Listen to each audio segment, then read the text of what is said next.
Morning, my dear children. Good morning to all of you.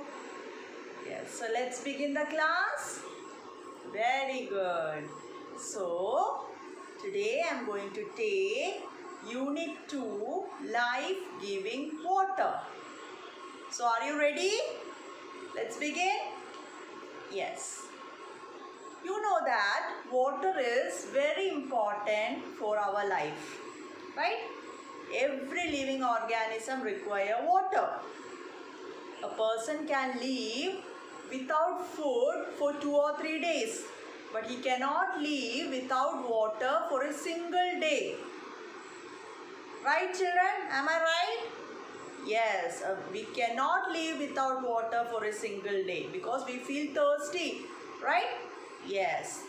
So water is important for our life, for our survival. Now here from the textbook you can see some news headlines which is taken from some newspapers. Okay, what does this headlines tell? All looked? Yes. The headline says that death rate increases due to flood. You all might be knowing what is flood. Last year we experienced also, right? In Kerala. Right? Yes.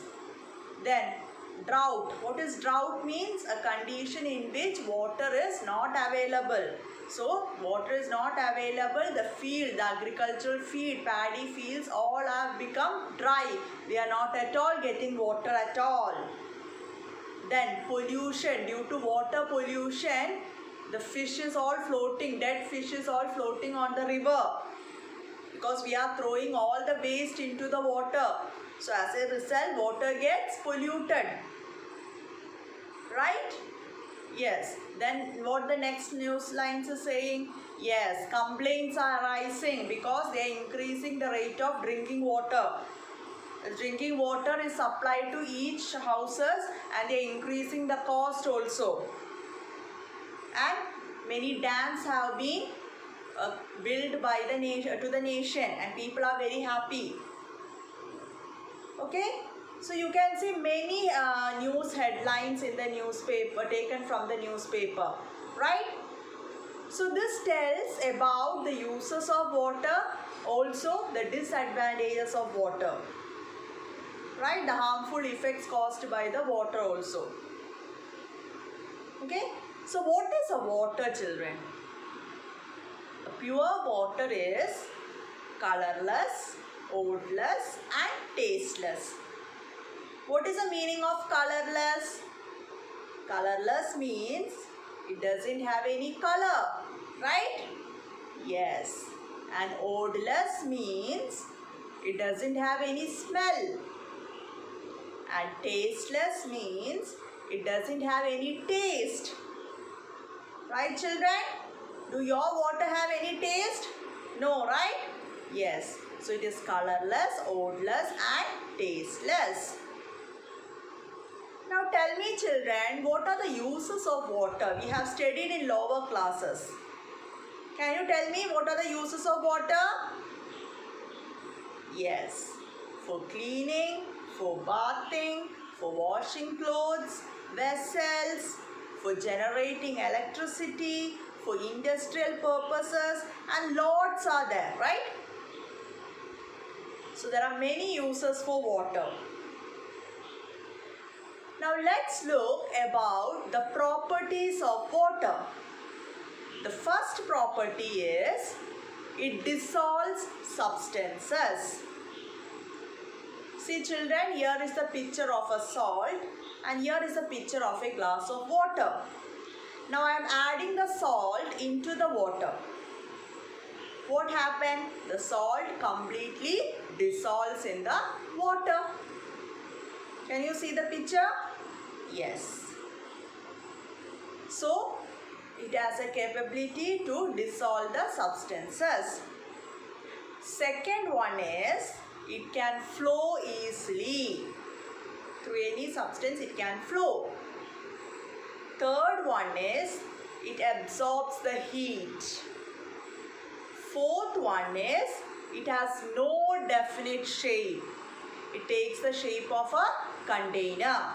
See the picture, children? Yes, in different vessels the water is added, and you can see the shape also, it differs according to the container. It is poured. Right? Yes. Now the last one is, it exists in three forms: solid, liquid and gaseous forms. Solid is ice, liquid is water and gaseous form is water vapor or steam. See the picture? These are the three forms of water. So these are the properties of water. Now there is an activity given in your textbook. Can you see the pictures? These are the pictures given from your textbook, and based on this picture you are asked to write about do another activity. That is, see the box in which it tells one side is given properties of water and other side the situation in which it is used.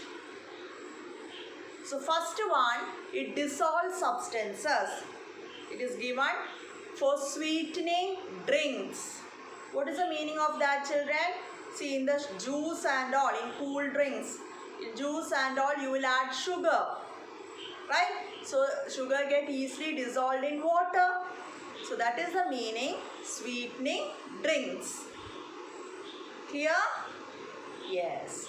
Then second one, it is given for washing clothes. The soap gets easily dissolved in water so that we can wash the clothes. And what will be the third one? Yes, for preparing soda water.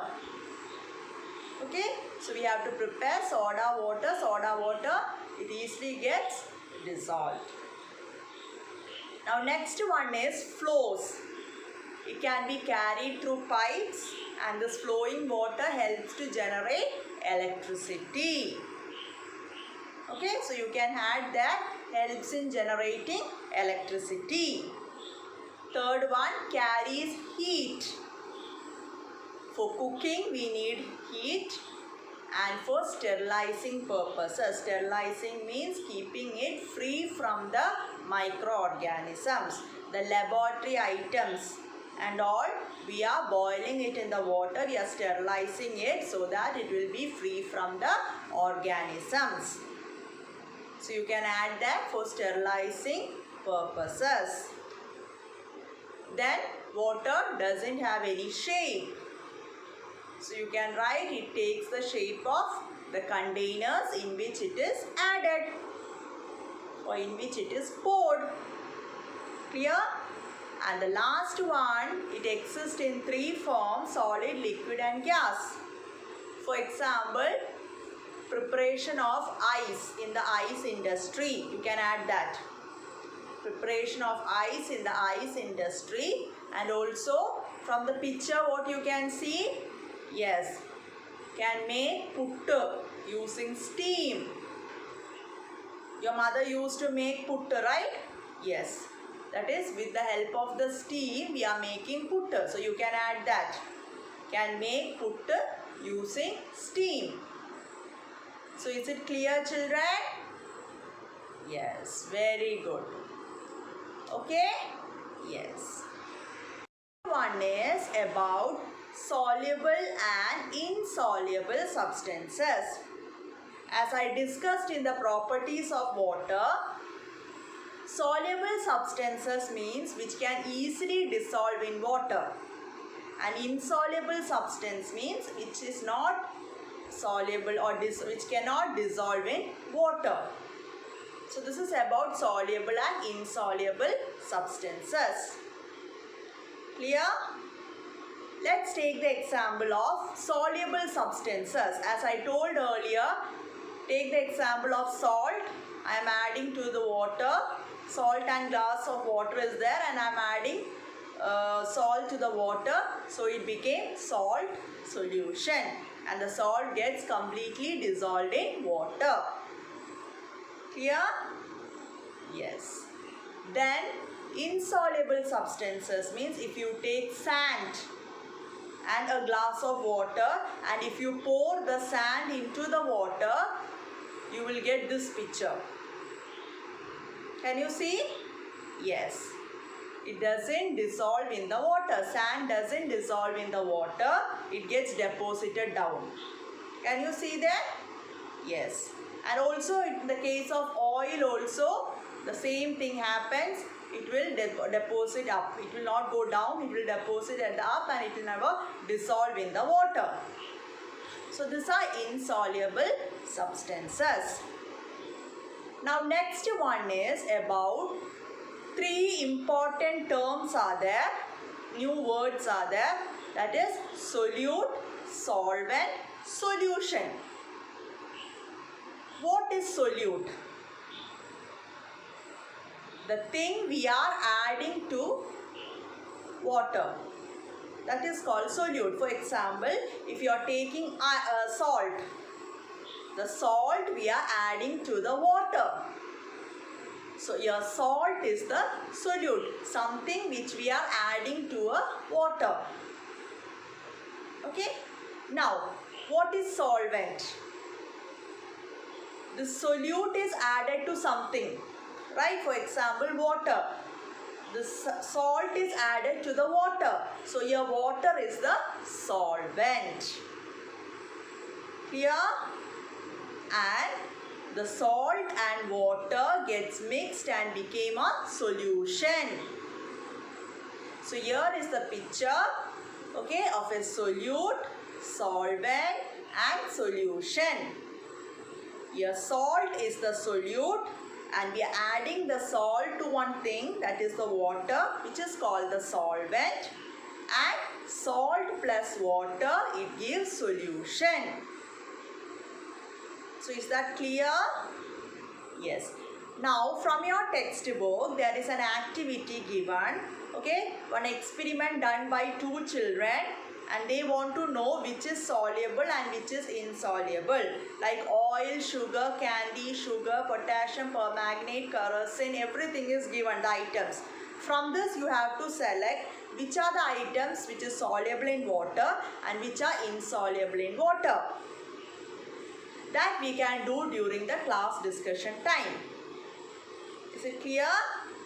Yes. And there is another activity from your textbook. Can you see? Here you have to say which is solute and which is solvent. That also we can do during the class discussion time. Is the concept clear? So today we studied about water, the properties of water, the uses of water and what is soluble and insoluble substances. So hope this is clear to you all. Okay. So next topic I will take in the next class. So till then, bye.